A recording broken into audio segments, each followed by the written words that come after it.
안녕하세요. 이상준입니다. 자, 오늘은 구원 역사의 시작이라고 하는 제목으로 오늘 새로운 이야기를 또 시작하도록 하겠습니다. 우리가 그동안 1장과 2장은 창조, 하나님의 원형적인 뜻과 계획이 무엇이었는지를 살펴봤고, 그 다음에 3장과 11장까지는 이제 타락, 하나님이 만드신 이 창조 세계가 어떻게 타락했는가, 특히 이제 하나님 나라, 하나님의 통치, 하나님의 왕국이라는 개념으로 살펴봤을 때 하나님의 통치와 하나님의 왕대심을 거부하고 거절하는 것, 그래서 그 타락이 다른 것이 아니라 하나님의 통치, 하나님의 왕대심을 거절함으로 인해서 인간이 자기가 중심이 되려고 했을 때 어떻게 타락하고 또 창조 세계 전체가 어떻게 망가지게 됐는지 그런 얘기를 쭉 나눴습니다. 그리고 이제 오늘부터는 그러면 하나님께서 그것들을 어떻게 구원해 가시는가, 구원의 역사의 시작에 대한 이야기를 여러분하고 나눌 건데, 여기서 한 가지 꼭 기억해야 될 것이 뭐냐면, 우리가 구원 그러면 너무 편협하게 생각한다는 거죠. 어떤 생각이 있습니까? 여러분, 구원이 뭡니까? 대부분 구원을 어떻게 이해하냐면 우리 영혼이 땅에서 벗어나 천국 가는 거, 이 땅에서 벗어나 저 하늘나라로 가는 거, 그래서 영혼 구원에만 너무 포커스를 맞추고 있다는 거죠. 그런데 성경을 다시 한번 살펴보고 성경 전체적으로 확인해 보니까 영혼 구원만을 얘기하는 게 아니라, 계속 제가 또 얘기해 드린 것처럼 땅은 불타서 없어지고 사라지고 우리 영혼만 하늘나라로 가서 거기서 영원히 사는 것을 구원이라고 얘기하지 않고 하나님께서 만드신 창조세계 전체의 회복을 얘기하고 있다는 거예요. 물론 거기에는 인간도 포함되겠죠. 하나님께서 만드신 창조세계 전체가 회복된다. 그래서 제가 계속 강조하고 또 강조합니다. 여러분, 귀에 딱지가 생기도록 제가 강조할 거예요. 뭘 강조하느냐? 창세기 1장 2장에 하나님의 창조, 천지 창조 이야기가 있다. 근데 왜 창조를 우리가 믿고 우리가 그 하나님의 창조를 그렇게 중요한 문제라고 얘기하고, 요즘 최근에 이슈가 됐잖아요. 뭐 창조가 얼마나 중요한지를 교수 한 명을 날릴 정도로 이슈가 그렇게 됐는데, 실제적으로 저는 답답한 게, 그럼 진짜 창조를 믿느냐? 저는 안 믿는 것 같아요. 왜냐하면 창조가 그렇게 중요하다면 왜 종말론으로 가면 세상은 다 불타고 없어지고 사라지고 창조 세계가 다 사라지고 우리 영혼만 저 하늘나라로 가서 구원받는 거로 왜 이야기가 끝나냐는 거예요. 그렇지 않다. 성경에 보니까, 성경을 다시 보니까 하나님이 창조 세계 전체의 회복과 구원을 말씀하신다. 그래야지 앞뒤가 맞는 거 아니에요.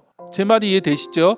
창조로 시작했으면, 그리고 그 창조 세계가 죄로 인해서 깨어지고 망가졌다. 그리고 하나님께서 그 구원을 새롭게 시작하신다면, 그 구원이라고 하는 것은 창조 세계, 창세기 1장 2장에 나온 그 창조 세계의 온전한 회복으로 귀결되는 게 이야기의 흐름에 맞아요. 또 성경이 그렇게 실제적으로 얘기하고 있고요. 아무튼 여러분께서 우리가 구원의 그 새로운 이해를 가졌으면 좋겠습니다. 영혼 구원만 하는 것이 아니라 우리 삶 전체, 또 우리의 인격 전체, 또 우리 삶뿐만 아니라 창조 세계, 우리가 살아가는 이 세상 전체가 온전히 회복되는 그런 구원을 성경은 얘기하신다라고 하는 것을 우리가 다시 한번 머릿속에 정리하고 오늘 내용을 시작하도록 하겠습니다. 자, 구원 역사의 시작. 그런데 여러분, 다시 한번 중요한 단어 4가지가 나오는데 그것을 머릿속에 꼭 숙지해 두셨으면 좋겠어요. 자, 창조, 그 다음에 반창조, 그 다음에 역창조, 그 다음에 새창조. 다시 얘기합니다. 창조, 반창조, 역창조, 새창조. 자, 이게 뭐냐? 우리가 그동안 나눴던 이야기를 다시 한번 정리하면서 이 내용을 다시 여러분한테 말씀드리기를 원하는데, 자, 창조는 당연히 창세기 1장과 2장에 나오겠죠. 그래서 하나님께서 질서를 부여하시고 하늘과 땅을 만드시는 그런 이야기가 창세기 1장과 2장에 나와 있습니다.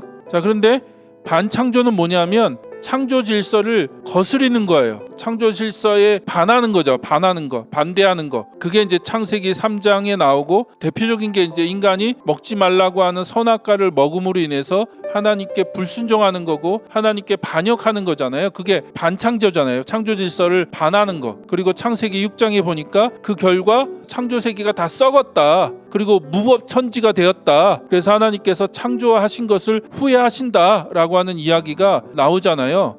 그래서 불순종, 거역하는 거고 반대하는 거죠. 그게 반창조고, 그 다음에 역창조가 나옵니다. 역창조는 뭐냐면 창조 질서를 뒤집는 거예요. 하나님께서 만드신 그 창조 질서를 뒤집어 버리는 거, 그게 역창조인데 이건 하나님만이 하실 수 있는 겁니다. 가장 대표적인 게 창세기 7장과 8장에 나온 홍수 심판입니다. 홍수 심판. 하나님께서 창조 질서를 이렇게 만들어 놨는데 그것을 하나님이 스스로 뒤집어 버리시죠. 그래서 엄청난 비와 또 물로 인해서 창조 세계가 다 심판을 받는 거죠. 그래서 역창조는 심판이라고 생각하시면 돼요. 심판. 반창조의 그 모습에 대해서 하나님이 역창조로 심판하신다. 그래서 창세기에 대표적으로는 홍수 심판이 있고요. 그리고 그걸로 끝나지 않죠. 창세기 9장에 보니까 뭐가 나옵니까? 하나님의 새 창조가 나오는데, 새 창조라는 게 뭡니까? 새롭게 시작하시는 거잖아요. 그래서 노아의 그 자손들에게 하나님께서 언약하시죠. 두 가지인데, 하나는 더 이상 내가 물로 심판하지 않겠다. 그리고 그 상징으로 무지개를 보여주시고, 또 하나는 그들에게 다시 복을 주시고, 그래서 창세기 1장 28절에 나온 축복을 다시 한번 그들에게 말씀하시죠.